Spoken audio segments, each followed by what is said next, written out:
Ал енді құрметті трейдер мырзалар менен ханымдар, мына евро доллардан өзімнің болжамым менен өздеріңізбен бөлісіп отырайын.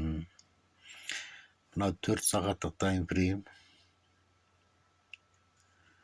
Мынау көгіміз жаңағы жан-жақтан оқып үйреніп жатқан шығарсыздар, ютубтарда көп қой жаңағы.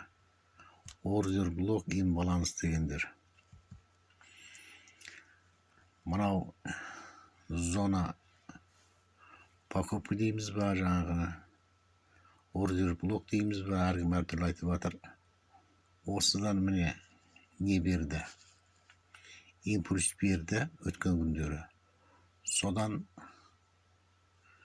бұл қайтып келеді мынау имбалансқа, болмаса мынау имбалансқа. Мынау имбалансы толтырып артқа шығады. Не болмаса мынау алғашқы имбалансқа келіп, осы жерден жоғары кетеді деген менің жаңағы болжамым бар. Бұл жаңағы средний срокта. Мынадан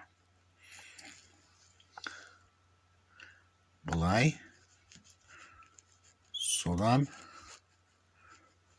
жоғары мына жерге дейін келешекте барады деп отырмын.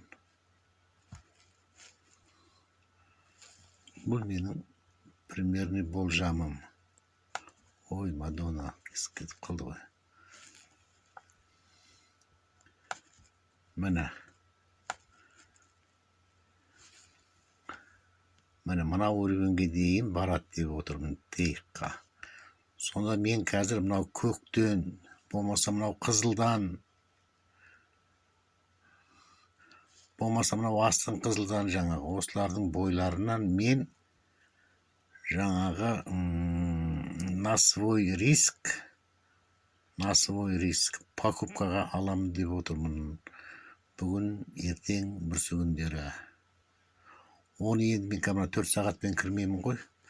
Мына мен өзімнің діттеген зоналарыма келген кезде, мынау қазір ортада тұрып жатыр.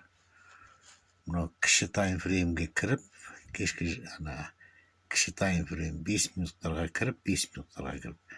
Міне осы зоналардың бойынан мыналарды созып қояйын. Бұл жаңағы 4 сағаттық не ғой жаңағы? Имбаланс. Имбаланс дегеніміз как магнит ол. После импульса мынау имбалансқа келіп, имбаланстан күш алаттағы қайтадан жоғары кетеді. Осы жерден 1 к 2 зависимости жаңағы стоп-лоссты қай жерге қоямыз. Соған байланысты желательно минимум 1 к 2 и содан жоғары қарата покупкаға дайындала беріңіздер. Тренд восходящий. Міне 4 сағаттықта міне нисходящий трендті сындырды. Подтверждение бар. High выше предыдущий, low выше предыдущий, high выше предыдущий. Короче, үлкен волнада тоже самый жаңағы. Low выше предыдущий, high тоже выше предыдущий. Тренд восходящий болып келе жатыр. Мынау қызыл деңгейге дейін уверенно барады ғой. Осыған енді дайындалып, точка входты жаңағы 1 сағаттан, 15 минуттан, 5 минуттан ақылдап торговать ете берсеңіздер болады. Но нежелательно шортқа. Желательно лонгқа.